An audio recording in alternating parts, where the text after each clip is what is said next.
All right, so law of attraction, manifestation, and all that kind of points at the same question, like, what do you want? And by looking at what you want, then who do you have to become to get that? But what if that's actually asking the wrong question? Because what if, in fact, it's about uncovering who you really are, and then from there, seeing what life purpose is and what you really want? Because what if you went right now and said, I want this, and so I'm going to become this person, right, to get it? What if that's not your true want, though? Because you've had all this brainwashing and all this media manipulation and everything, and it gets you to think you want it. But when you start to uncover the real you, when you start to uncover what you really want, not what you think you want, right? Then instead of saying, who do I have to be? It's like, who am I really? Because beneath everything is going to be the real you. And then you're going to know what you really want. And you don't have to be a new version. It's uncovering what's already there. See, all of that is an identity trap. The identity trap is, okay, let's be somebody different to get the result we want.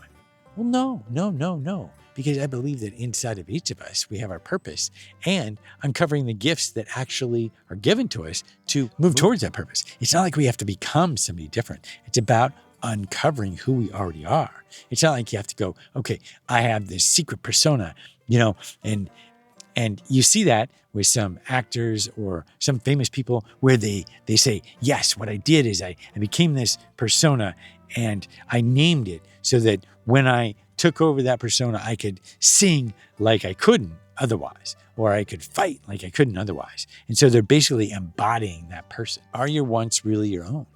Like when you look at society and how we're manipulated all the time, like, oh, I'm craving Doritos because you happen to see a Doritos commercial, right? But in your subconscious, you're like, no, I really want that, And then you've got your microbiome, which actually will influence you to desire Doritos because you've eaten them so often.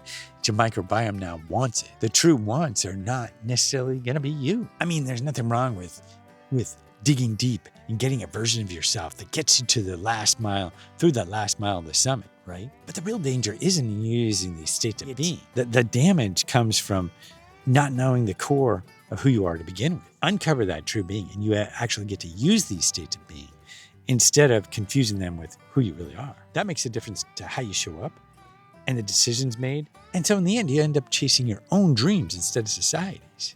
And it really matters because as we build bridges to something new, it's important to get to the core of who we are so we're not just actually creating the same chaos that we're moving away from, right? I find more and more that it's good exercise to just be in silence and drop in and say, are these my real wants? Or am I being hoodwinked still by society, no matter how deeply you think you go? I don't know. The identity trap is one where it's like, if I want that, then I'm going to be a different person. But really, I think it's about uncovering. So if you found this video helpful, be sure to give it a like. Thanks a lot for watching. I'll see you next time.